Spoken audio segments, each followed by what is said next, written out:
Hey guys, welcome to the third episode of the Forex Gaming Podcast. I am Rob, aka DevilDogFF, or Orcas or Dolphins, and tonight we're going to be talking about the Forex genre and how we actually define it. We're also joined by a very special guest, Ray Fowler, the sole developer of Remnants of the Precursors, a modernization, if you will, of Massive Orion 1. Ray, why don't you tell us a little bit about yourself, sir? Oh, hey, thanks. This is Ray Fowler. I am a software developer, not really a game developer, and I've been working on Remnants of the Precursors for about 2 years now. It's a graphical update of the original Massive Orion from 1993, and it will eventually be open sourced for the public. Which means it's totally free, right? Completely and utterly free? Absolutely. That's so amazing. If you guys aren't familiar with Remnants of the Precursors, it's definitely something worth checking out. I think you do like open alphas, right? And you're about to have one here soon? Yeah, I used to do alphas that were like time limited, but I think now what I'm going to do is just about once a month or every 2 months, just release the latest developer build for people to play. So it'll be available to anybody that wants to try it out.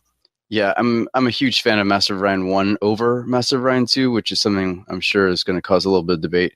But what you're doing with that game is really exciting. So glad to have you here. Thanks for joining us, Ray. Thanks. So Combat Wombat, tell us a little bit about what you're up to, and maybe tell us a little about what you're playing lately.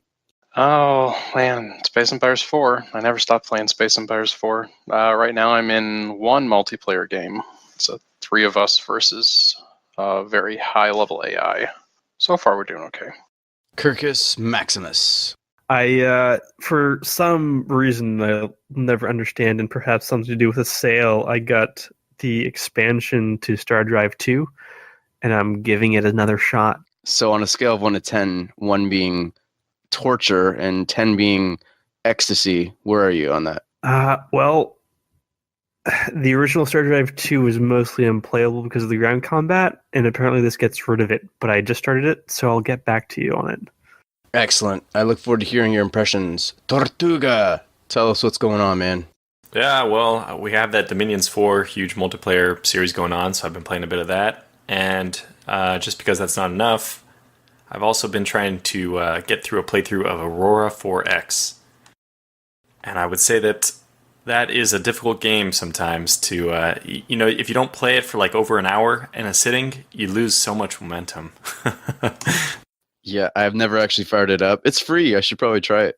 Yeah, it's free, but it also has, the normal learning curve barrier, and the user interface is very difficult. And there's a lot to love once you can get beyond the surface obstacles, but those surface obstacles are not, the game does not look appealing, so.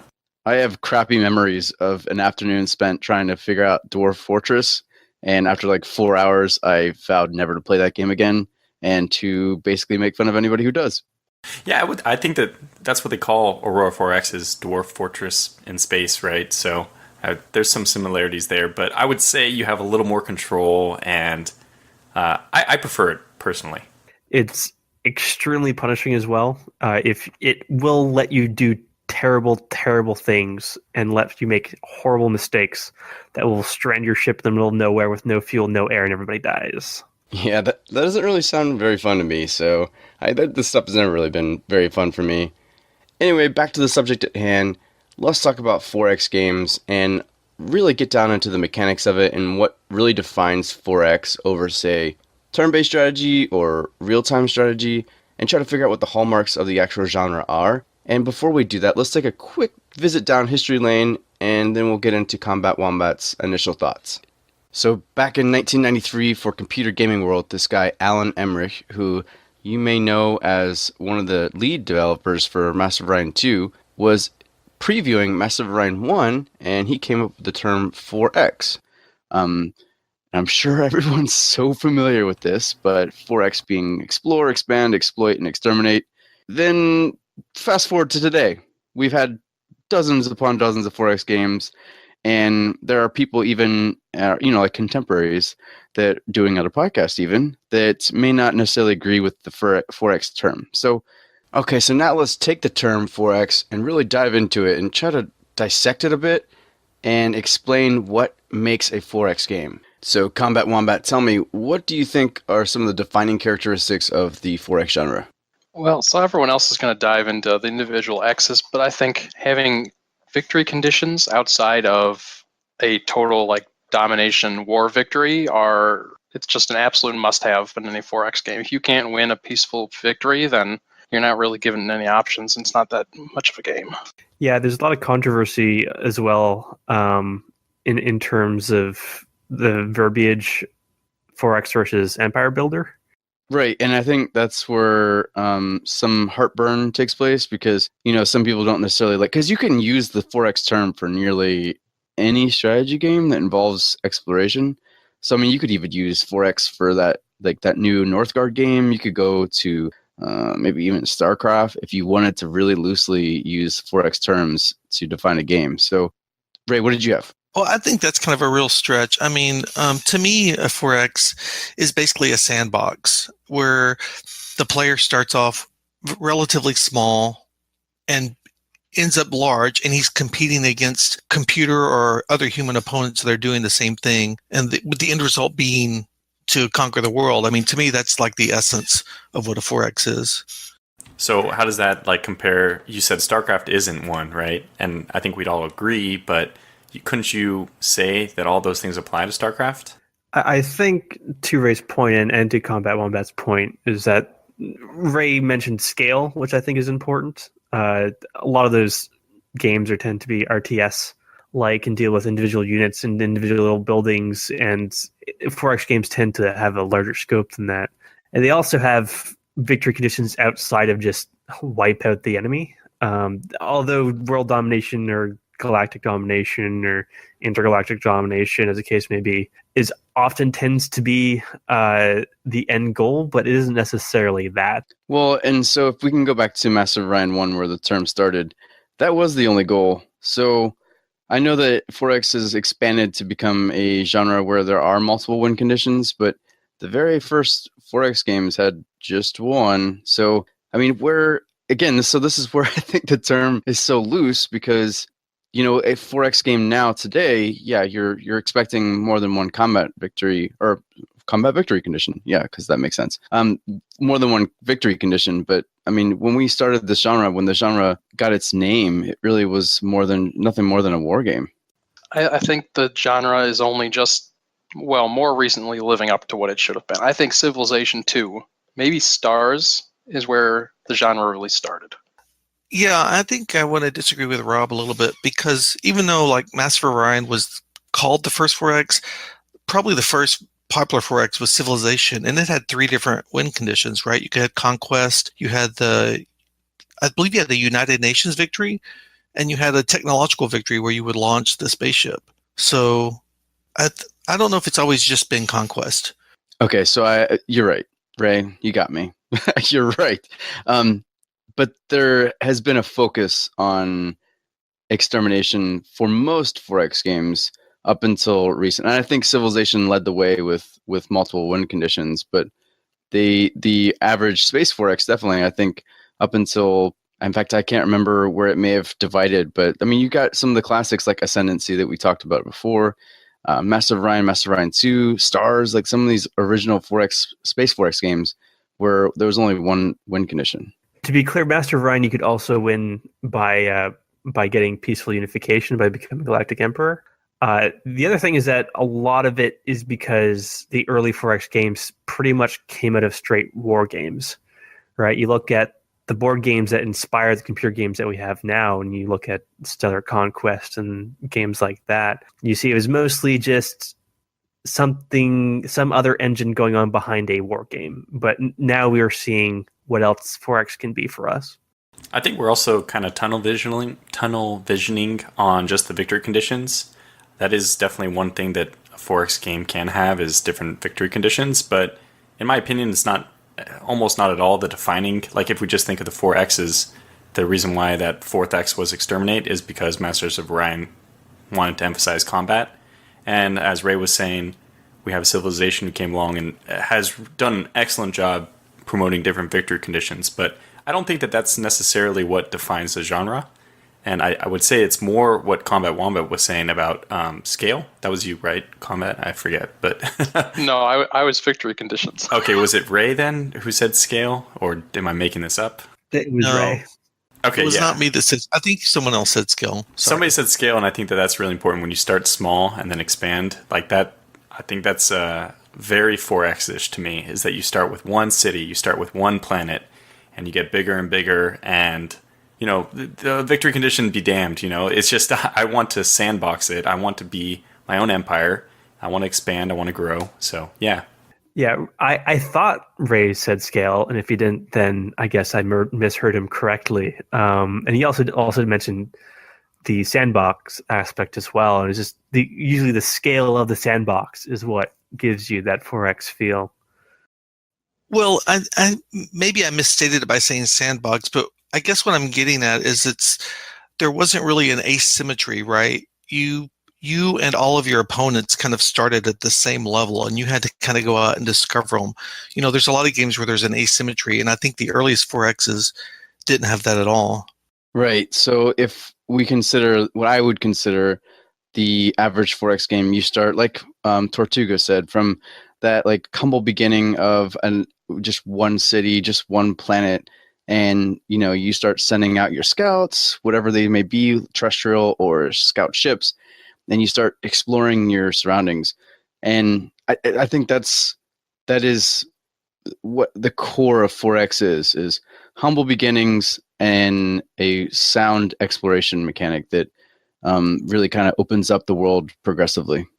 And I would kind of defend that as a reasonable definition of the 4X game, that you don't actually have to meet all the 4X. You probably do, the explore, expand, exploit, all those. If you meet those, you probably are. There's a good chance you're a 4X game, but that's not really the defining characteristic. We just have this image or this idea in our head of what a 4X game is now. And I don't think that those 4Xs necessarily have to apply as... I think a lot of people throw flack at the 4X term just because it encompasses a lot of games beyond what those 4Xs are. But I think they're missing the point that we already have a notion of what 4X means. Like if you ask somebody what a 4X game is or action game is, they couldn't define the rules, but they already have a notion. And that's where our definition really comes from. And another thing I think related to what Rob said about humble beginnings is I think that the concept of research and a tech tree folds into that because, like in Civilization, you started with chariots, but then later on you knew you were going to end up with tanks, and in the space games, you start with like small ships, you end up with dreadnoughts at the end. And I think that ties into that. Right. And so as you progress, as you've, sort of almost pick up steam, it's like, this... Let's go back to the humble beginnings. So you start with humble beginnings, you move out, you start to figure out what's going on around you, and that's where like the expansion starts to come in. So you do colonize new planets, you start new cities, and that like snowball starts to pick up. Let's talk a little bit about that. So you mentioned research. In what other ways do you think 4X sort of gradually leads you along? Well, here, like government types, religions, you may not be necessarily advancing to a completely 100% better tech, but you could be moving along in the development of your empire in other ways as well. Well, it plays a lot into the expand mechanics. Usually you're also expanding your economy, right? That's a lot of what happens when you're unifying your trade routes and you're building your new factories and whatnot. And that whole system usually is supposed to be an engaging part of the game as well. Right. Yeah. So, and I think that's where I start to. I know when I mentioned this before, and maybe I mentioned it off air, but I'll say it anyways because I like it.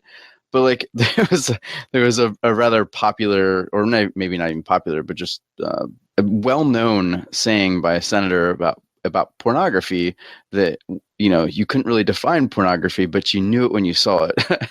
And that's the thing I always say about 4X is like you just know 4X when you see it. At least I do. So like when some people are making arguments that like Sins of a Solar Empire is a 4X game, I tend to argue against that. And is there anybody else here that has like a game where they're like, no, that's not 4X, or yeah, that's definitely 4X and we're not calling it? I would actually say maybe Sins of a Solar Empire is 4X. I'm not like very devoted to that opinion, but I mean, it seems to qualify in my head at least. It's a real-time strategy game. Nothing else. It's a slightly more complicated StarCraft in space instead of on the ground. Maybe that's where it comes from, just the fact that it's in space. So then my tendency is to lean towards 4X immediately. See, and I totally agree with Combat Wombat. Like, there are tenets of 4X that I really feel are missing in Sins of a Solar Empire, like diplomacy. Diplomacy is really big for me, and I think that's where Master of Orion and Civilization were very closely connected because diplomacy could become a very big aspect of the game, and when you have like zero diplomacy in the game, that right there is a big strike against it. So Sins didn't have that. Well, I think the connection to Civilization is really important because I think when you think about 4Xs and with Civilization being the first one, you think about all of the key elements in Civilization. The idea that you have either towns or some sort of analog, like, in Master of Orion, you have star systems, you have research, you have diplomacy, you build military units, right? And then I think you have to have most of those elements to kind of fit the general definition. I guess, interestingly enough, if we're not just talking about Civilization the game, but Civilization the concept, I mean, 4X games involve taking your civilization that spans some smaller territory and expanding it over a galaxy or planet or whatever we're dealing with. So really, you're trying to deal with a lot of aspects of a civilization: the people, the military, the governments, the economy, the factories, the terrain, the territory. Also, I don't know why, Ray, you say Civilization is the first 4X, because probably these are all games that were based on board games. I mean, you could probably even say Settlers of Catan is a 4X game. And maybe, I don't know where the idea comes from originally, but I think it'd be hard to pin down. So why do you say that Civilization is the original? Well, I'm not sure if I said it was the original. What I really kind of mean is it's kind of like the archetype for 4X games now. I mean, it was the first really popular and commercially successful 4X game, and it's still going on today, and it's the benchmark for success in this genre. Yeah. And so that's kind of where I'm going with that. Okay, I completely agree with you in that sense, yeah. Yeah, it's also as important to remember in terms of the origins of 4X. Like, Civilization was the computer game was based on the board game that came out in 1990. But there's also Reach for the Stars in 1983 was a board game. Alpha Centauri was a hex-based board game from the 70s. So I don't know. There's a lot of predecessors to these games. Right. So now that I'm actually curious. Can you think of a PC game that came before Civilization 1 that sort of held those tenets together? There's very difficult to Google names like Empire and Imperialism that existed before then in the 80s. Also, I do believe the original Reach for the Stars was also an early 80s game. Yeah, that's what I was going to say, Reach for the Stars. It was a board game and computer game at that point. Okay, so to kind of recap, we've gotten to the point where we can say that 4X games, they're really hard to define. I mean, even just now, we've had an argument whether or not Sins was a 4X game. And this is just, that's the tip of the iceberg, because there's a lot of things where there's a lot of games, and I can think of a couple more that I feel like are wrongly defined as 4X games. What about you guys? Do you think there's games that you guys can think of that are kind of controversially called 4X games? I'm actually kind of curious what you think are falsely named 4X games. I think Thea. A lot of people like to throw Thea around, and Explorminate gave Thea their Game of the Year award, which I completely disagreed with when I was there, because I don't feel like it has many, if any, really 4X tenets. It's a turn-based strategy game, no doubt, but I don't really think it has 4X elements. I guess this is exactly the question, right? What are the tenets it doesn't have that a 4X game should have? Well, absolutely, I could start with the fact that there's no expansion. And I think that is, hell, it's in the name. Expansion is the second X. But even then, there's no substitute for that expansion either. Like, here in Thea, you're starting with what you only ever have in one city, where you're supplying with, various resources and stuff like that, and you're searching parties, going out and doing things, but you never expand, you never find new cities, you never do anything to kind of make up for that expansion element. So I haven't actually played that, but is there vertical expansion? Can you make your city bigger?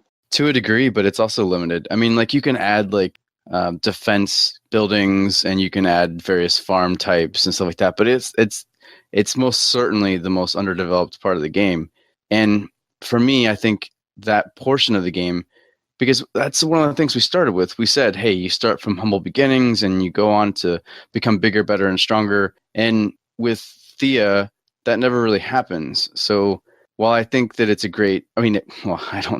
don't think it's great. It is a decent turn-based strategy game. I don't think you can really make the argument for it being 4X. I can't really think of any other 4X games that are misclassified. I'd also fall on the side of Sins of the Solar Empire not being 4X as well. But other than that, I can't think of any commonly misattributed 4X. So let's go back to Sins just for a second. So I would say that there is no pure real-time strategy 4X game. I think you either got to be turn-based or you have to be pausable real-time. Anyone disagree?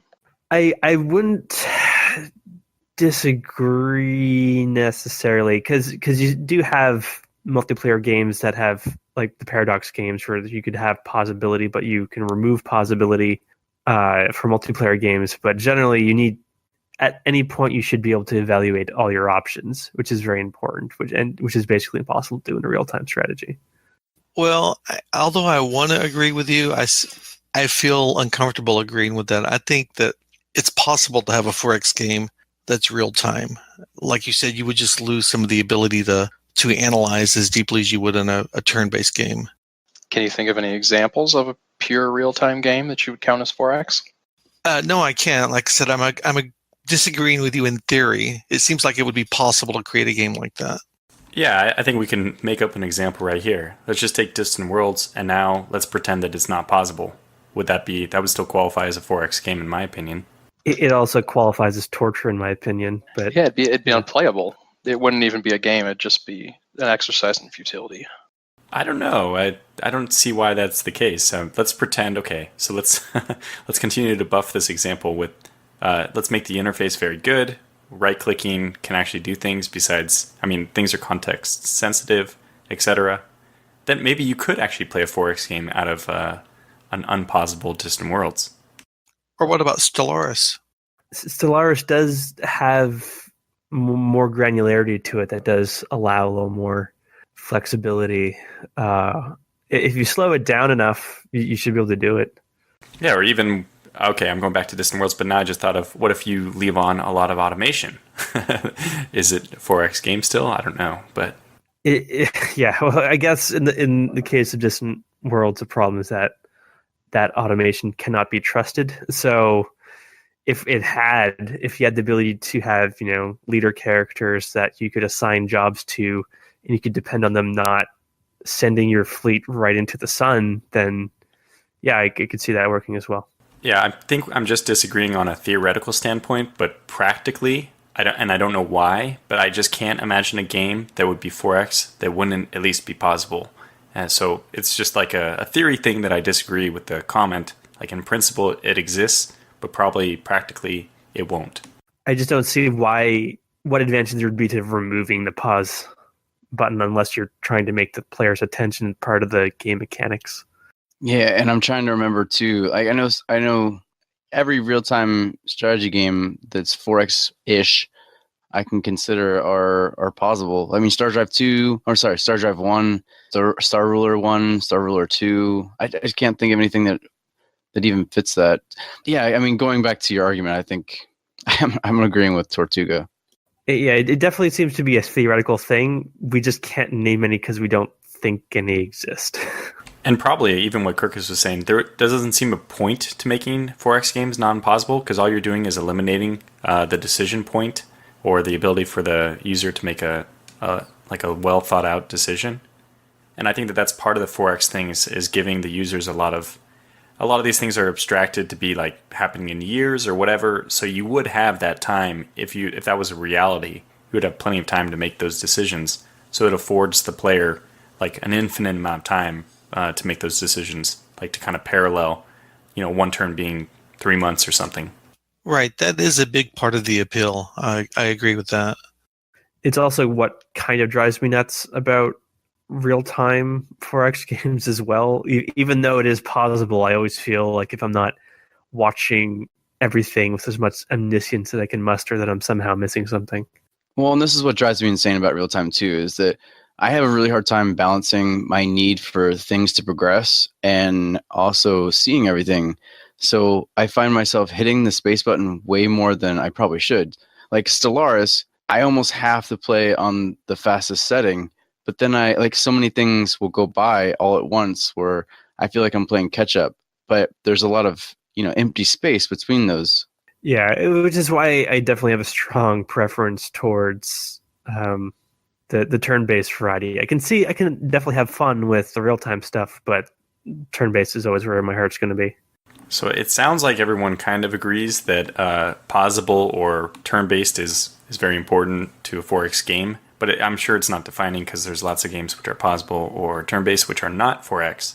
So we kind of did like by exclusion, but what are the things can we do which make the genre itself? I think it wasn't even something that came to me until Ray said it or whoever it was. Like this ability to start small and expand very big. What other stuff is like that?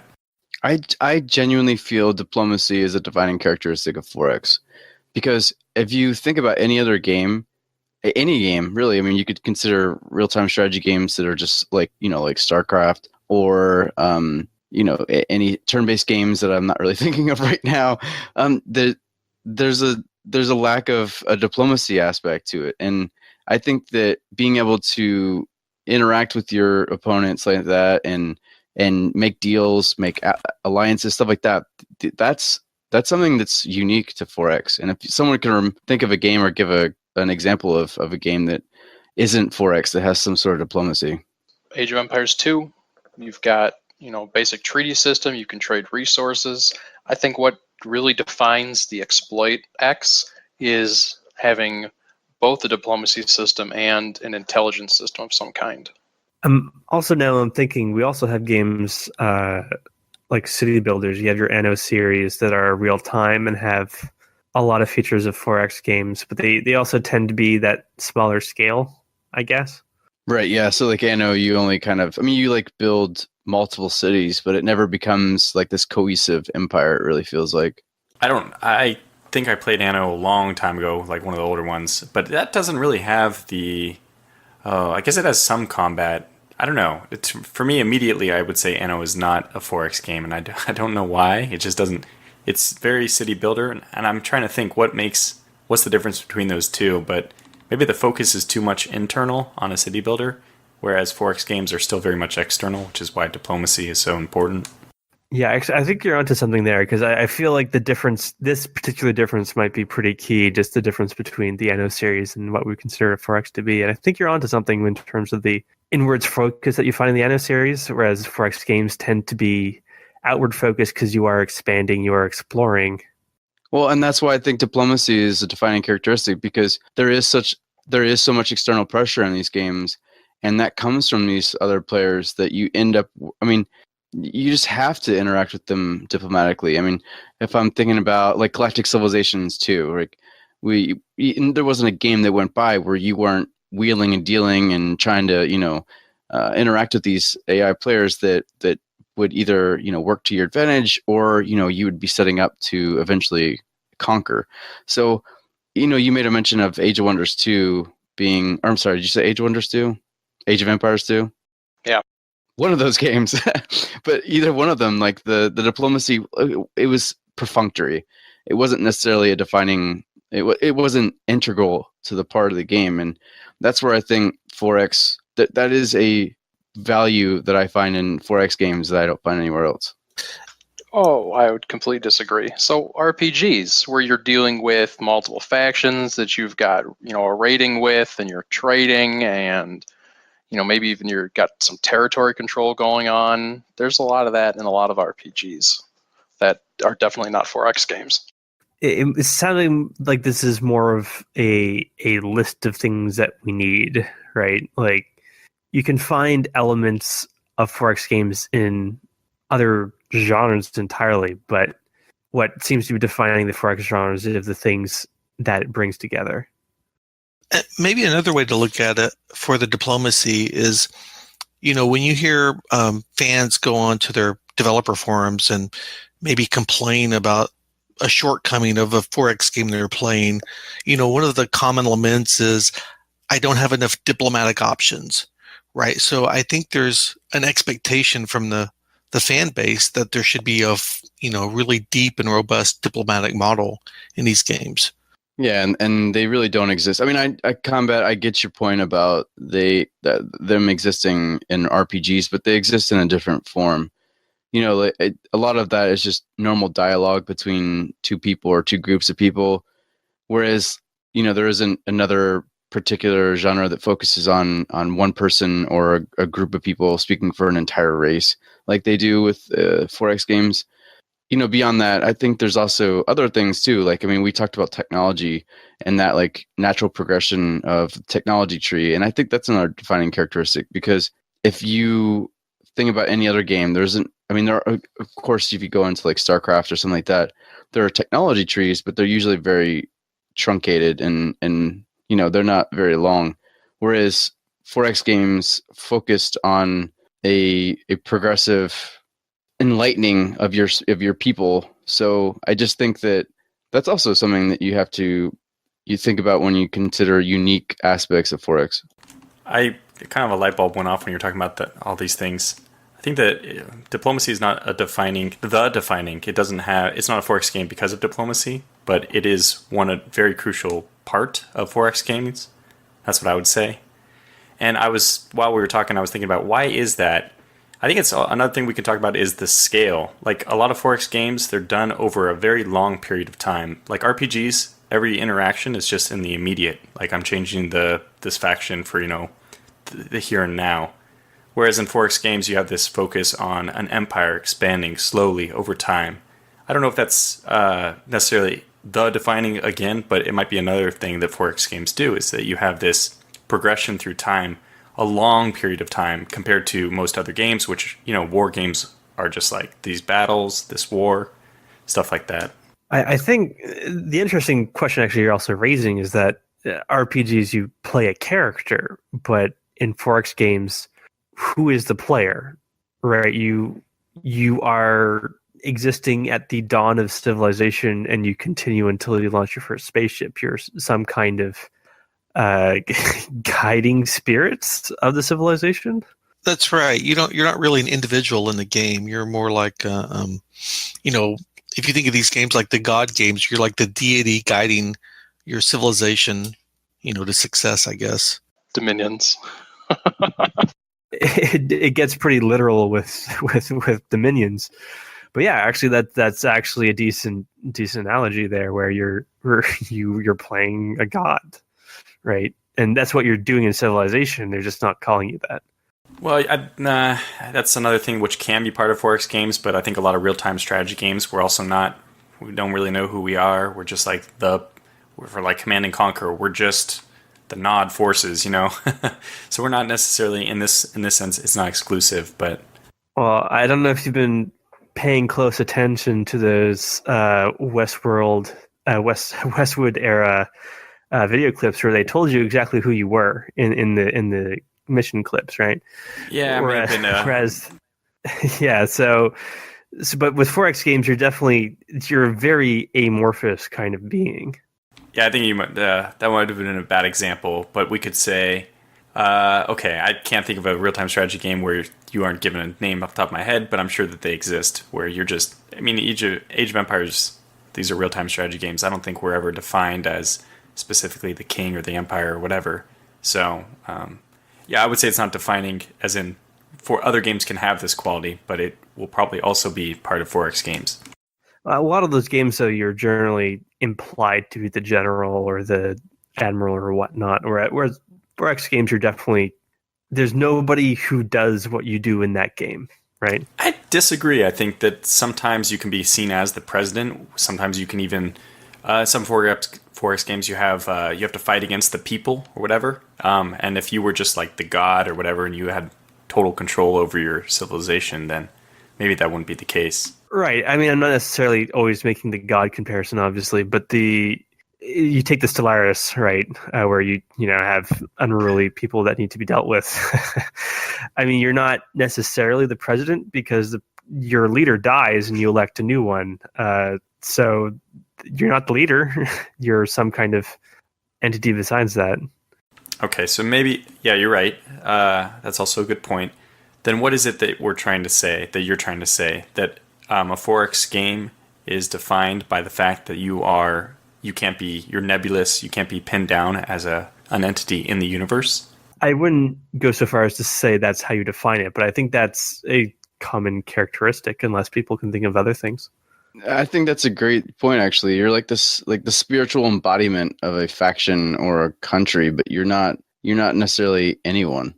Well, okay, so obviously Crusader Kings 2, for instance, is not a true Forex game. It's, missing exploration at a minimum.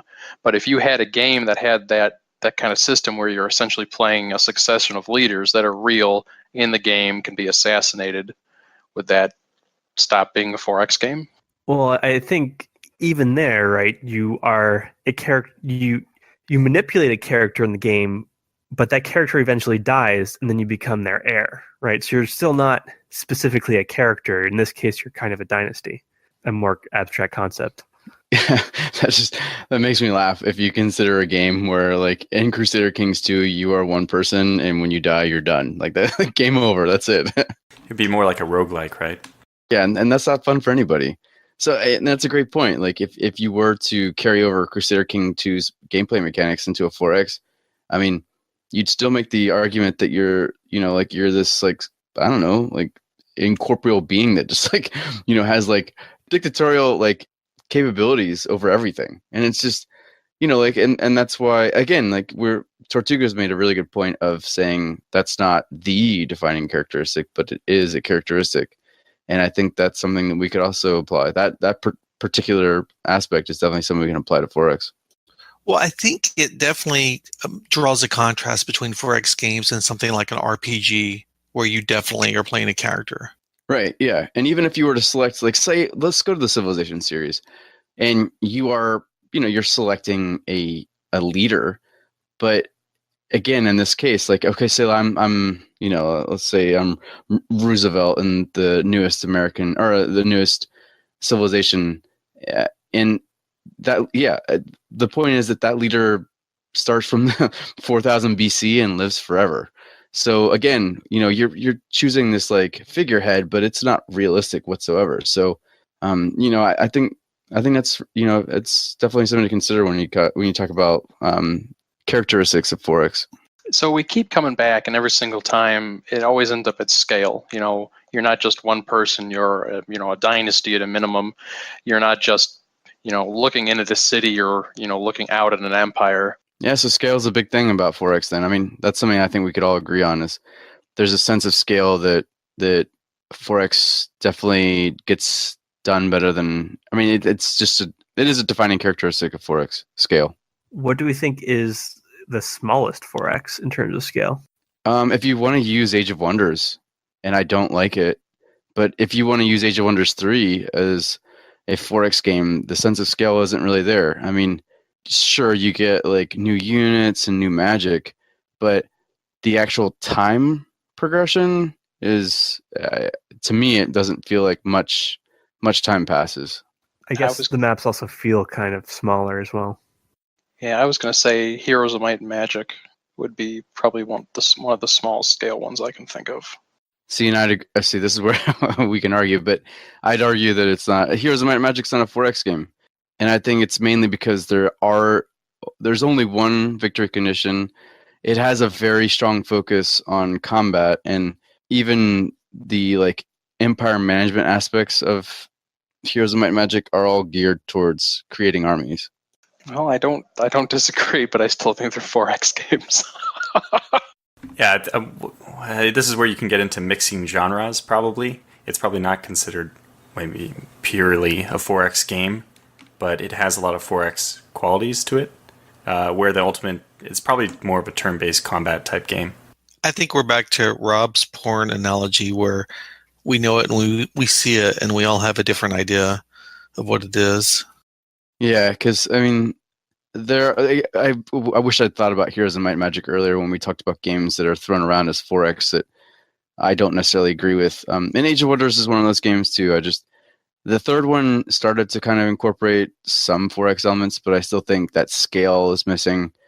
But if we can sort of recap where we've gone, we've talked about Forex partially, at least at some level, being about being some sort of like amorphous entity or godlike controller. There's diplomacy involved that is generally the more deep or the more options we were given, we enjoy. There's a sense of time span or scale that doesn't really occur in any other genre.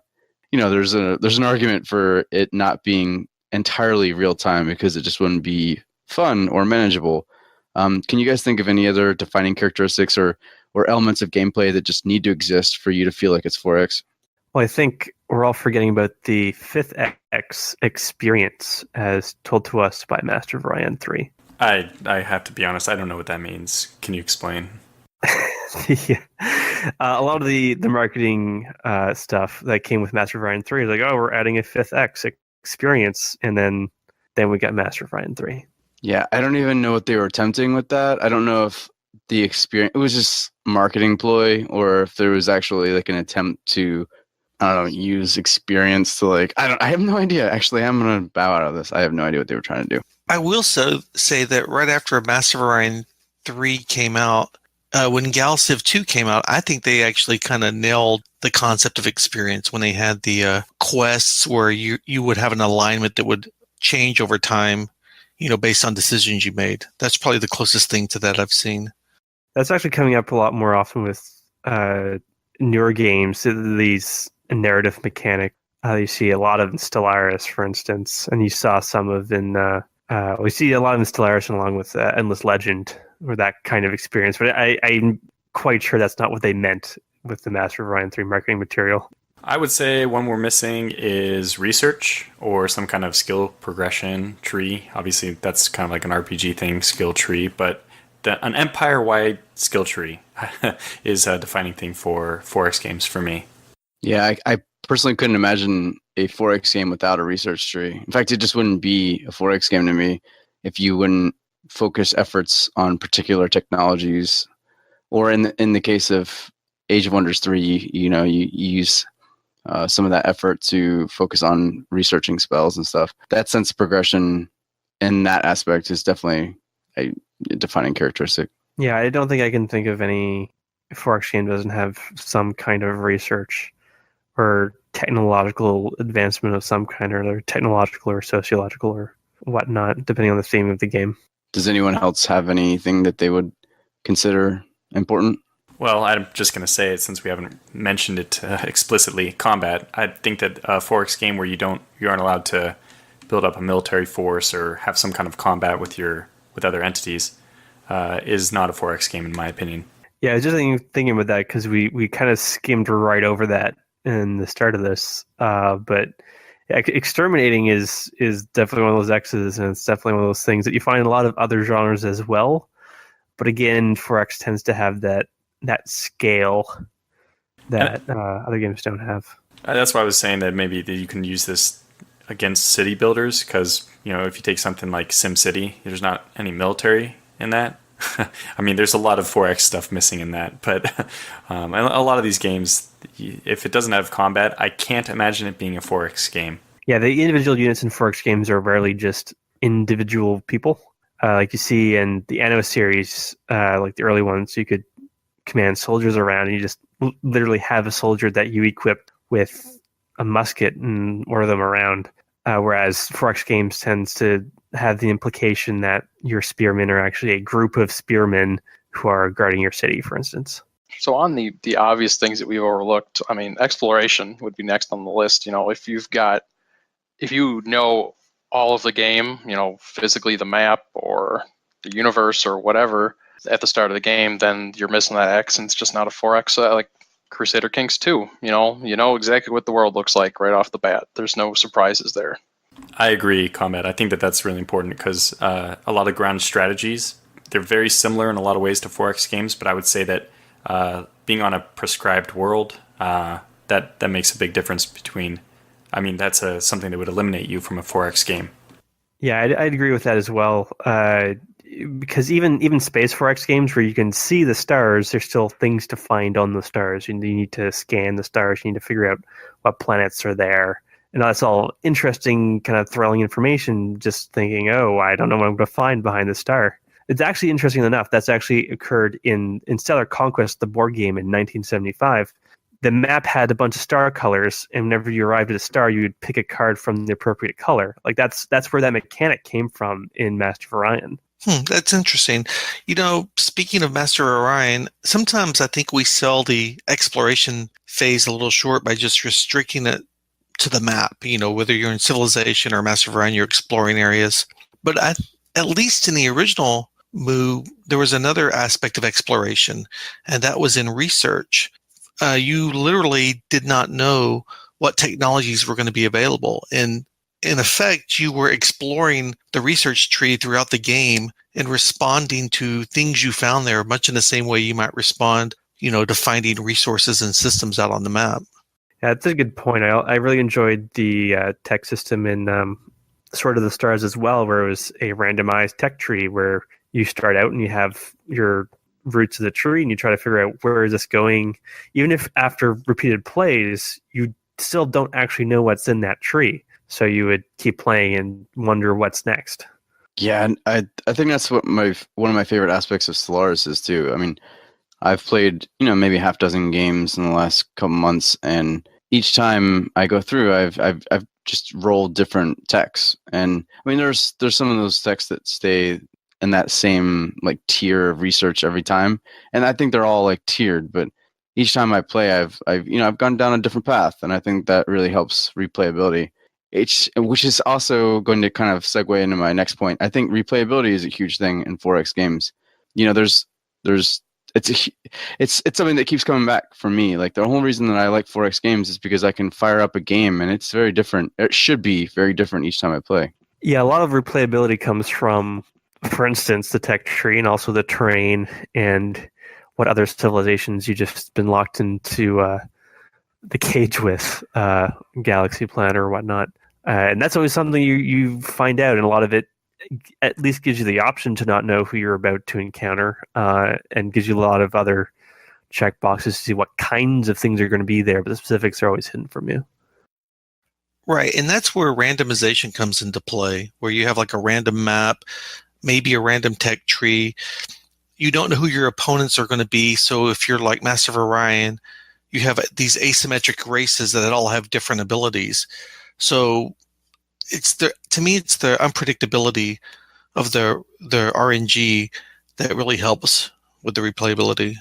I would love a system, when we talk about research, I'd love a system where it took what worked with Mu and, you focused research efforts into a particular subject, and then what works with Stellaris, and that you would focus those efforts. And then once you get a point where, you've, Eureka or whatever, you can choose like a Stellaris tech, something that's, I know that was Master of Orion to a point where you, choose an iteration of these technologies. But I really think that if we could go back to research being more of a discovery element than a planning element, I'd really like that. So Master of Orion 3 actually kind of had that, where you'd pour research into it and you would have to prioritize your engineering projects. Basically, the scientists would do the science, and then you'd purchase the results of that science with engineering efforts.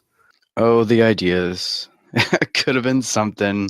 So many ideas, but the execution definitely counts. And they didn't do it.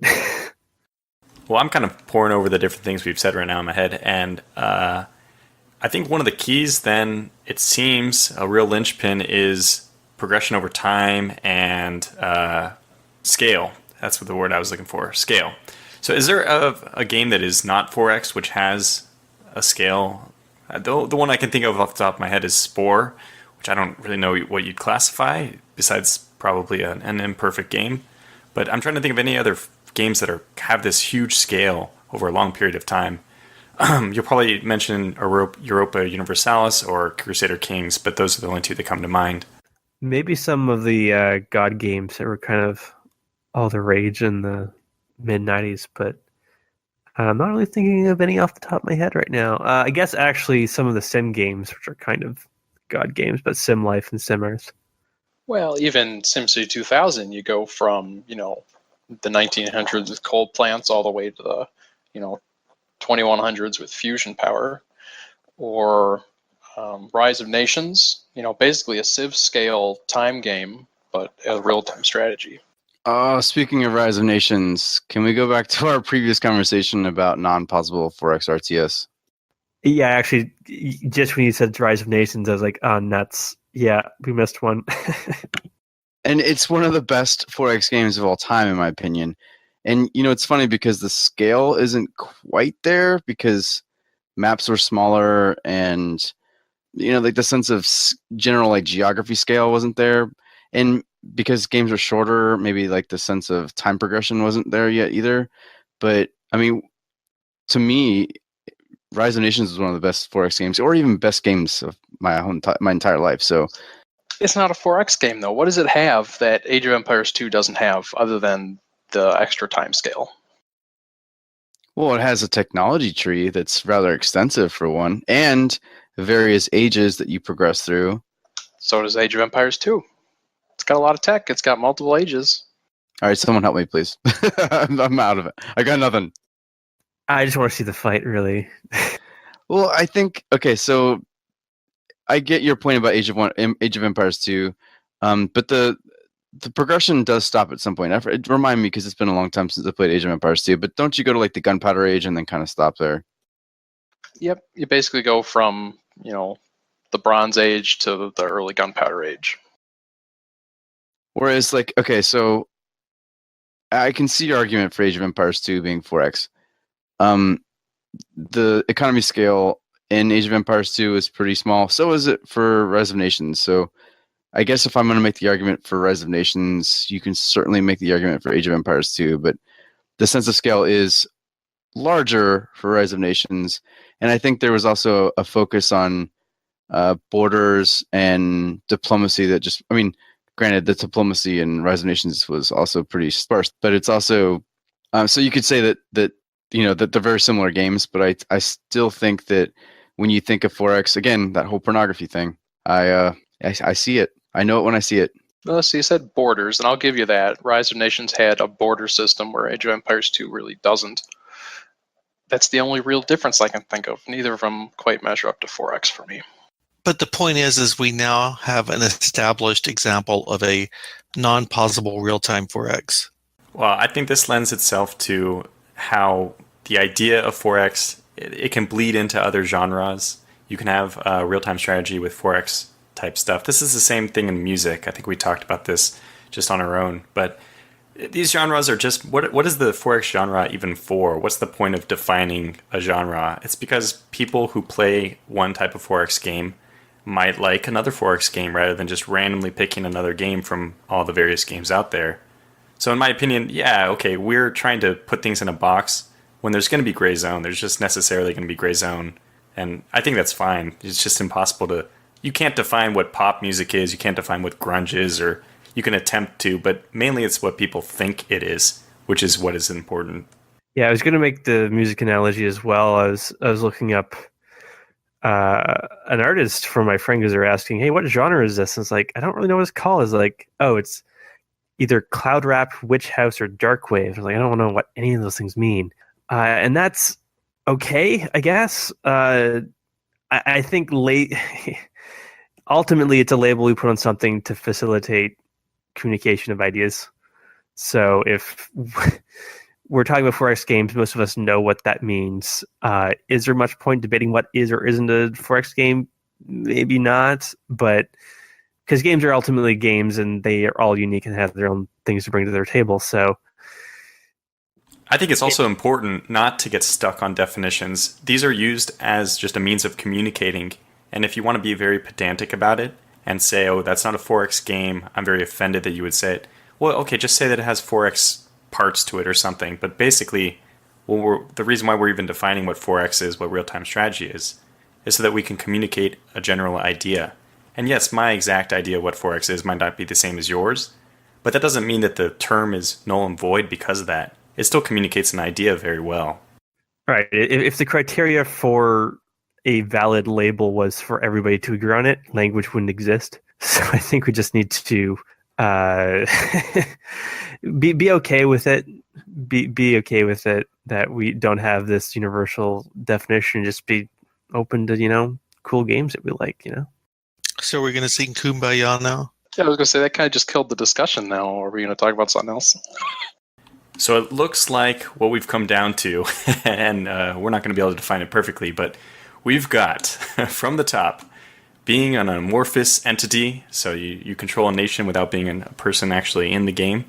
You have diplomacy, that the time span has to be really large. It doesn't, or probably doesn't lend itself to a real-time experience, so it has to be either pausable or turn-based. This notion of a progression over time.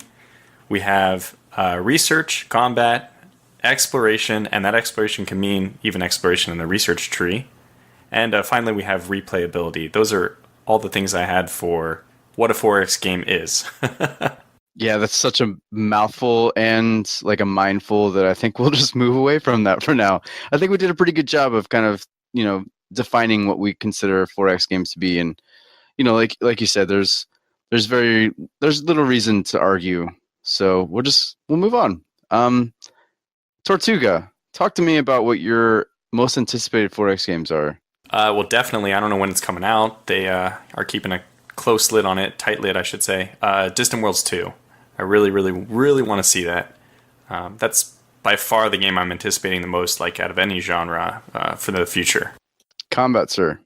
So my game is already here, kind of. I'm looking forward to future Stellaris with 3 or 4 more DLC. I think they're going to round it out, and it's going to be the solid game that we all want it to be. And that's what I'm really looking forward to. Yeah, there's something about Stellaris as it is now that even with like I'm super anticipating Utopia, and I was having a hard time playing the game that we have now, knowing what's coming with Utopia, but there's something about its scale that I don't really find anywhere else other than Distant Worlds, but there's a lot else going on there that I just can't do anymore now that Stellaris is out. But I have to agree with you. Stellaris is really, it's something to look forward to. And it's great that they're going to probably do that for like 4 years. Kirkus, sir, what about you? What are you most anticipating? I'm also really looking forward to at least the update and maybe Utopia once it comes out and whatever other DLC is coming up for Stellaris. But I'm also really looking forward to Endless Space 2. I enjoyed Endless Space and its cleanness, and I'm really hoping they can combine the interesting mechanics they brought with Endless Legend into Endless Space 2. That would make me so happy. Ray. Okay, well, the Forex game I'm actually anticipating this year is an indie title called Dominus Galaxia. It's supposed to have a Kickstarter sometime in, I guess, this month. It's coming up pretty close. But the reason I'm anticipating it is because they're doing a lot of work with the AI, making a really difficult and challenging AI. And I kind of see this as a social experiment for Forex fans to see how well they're going to tolerate a Forex AI that just trashes them. Because I don't know what's going to happen. I don't know how well it's going to be received, and I'm really curious to see how it turns out. So the AI guy is a guy who patched Pandora First Contact, and initially, oddly enough, the initial AI for Pandora would just obliterate you, even on the easiest settings, so he had to tone it down a bit. So it'll be interesting what comes with that. I think you're right.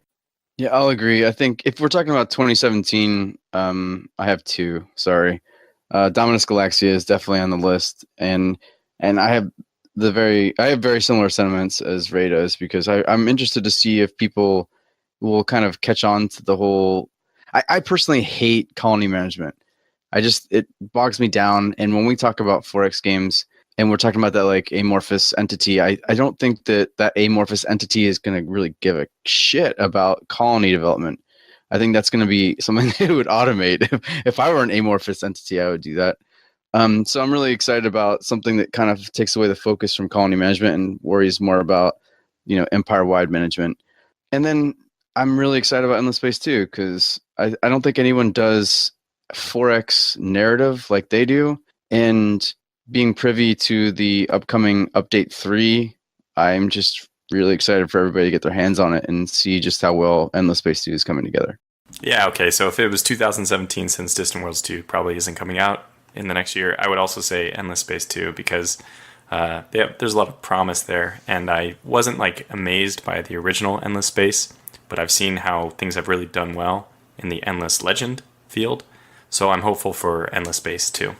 Is there any word on Distant Worlds 2? I think they're just not talking about it. As far as I know, there's just one developer post saying that it's in the works, and then everything else has been pretty hush-hush about it. The expected date could be 2025. We don't know. So we expect to have actual spaceships exploring space before we have Distant Worlds 2 is what you're saying. They're going for realism, so I guess that's the case, yeah. Well, I will say that Eric Ruitens, who's like a product developer, one of the main product developers, or he's somebody big at Matrix. He has officially said that it's in the works. And when I reached out to him through the subreddit as a hope that he would do like an AMA, and he said he would want to wait till later this year. I don't know what that meant, but that's all I'm going to say, because I'm gonna guess that means that later this year they might actually have something to talk about. Anyway, so that's great. And if we're talking about games, Ray, this is not because you're here on the show, but Remnants of the Precursors is on my radar too. And I've waxed poetic about how awesome I think that game's shaping up. So if it's not already on your radar, you should definitely check out Remnants of the Precursors because it's free. And the guy, who do you have doing the art? Because that dude is super talented. Okay, I am going to take 2 minutes to plug this game. Okay, I think it's going to be a great game, which is okay because it's free. I'm not going to make any money off of this. But I'm working off of a great model, which is the Master of Orion model. That's like the gold standard of Forex games, in my opinion. We've got a great artist, Peter Panev. We've got a graphic designer redesigning all the UIs. I'm in the midst of doing that. And I've got a professional writer who's redoing all the dialogue. And I'm doing the developing. I think it's going to turn out great. There won't be any 3D graphics or anything. That's an expense I can't carry, but I think it's going to turn out well. So thanks for mentioning that. Well, while I've got you here to pick your brain just briefly before we wrap the show up, and I'm curious, how are the ship icons going to look? Because you've got this really cool art style that you've got going with like the diplomats and the spies and a lot of the other stuff. But what kind of graphic design are you guys looking for with the ships? Well, they're going to be 2D ship icons like in the original game, and the artist is going to have some flexibility on that. And we're not doing the ship combat, and we're not going to start the ship combat until after this next developer edition is out in about a month. So I imagine they're going to be flat 2D, but they're going to be a lot more detailed than the original game. Really looking forward to it. I mean, I can't really, I've said it enough, but I can't say it enough. Thanks. It's really exciting. So, hey, Ray, thanks for joining us. Hopefully we can have you on again. It was a lot of fun kind of diving deep into Forex and what makes the Forex genre. And anyways, I think this was a great episode, an opportunity to kind of dive deep into what Forex is all about. And I think we did a good job of dissecting the genre and the various gameplay mechanics that exist within it. Thanks for joining us, Ray. I know you're a busy man, so I appreciate you taking the time to come with us, and hopefully we'll see you again soon. Yep, I would love to come back. Thanks. Absolutely. And, there's something that we might have to revisit. And, I mean, there's just so much to talk about when it comes to the Forex genre. But I think we've done a good job to at least introduce it and sort of dissect it as much as we could for the first episode of probably many that we'll go over it. Next time, we don't have a topic yet, but we will have figured out something and we'll post it on the subreddit so that we can discuss it prior to recording. And thanks for listening, guys. We hope you enjoyed this episode, and we will talk to you guys in a couple weeks.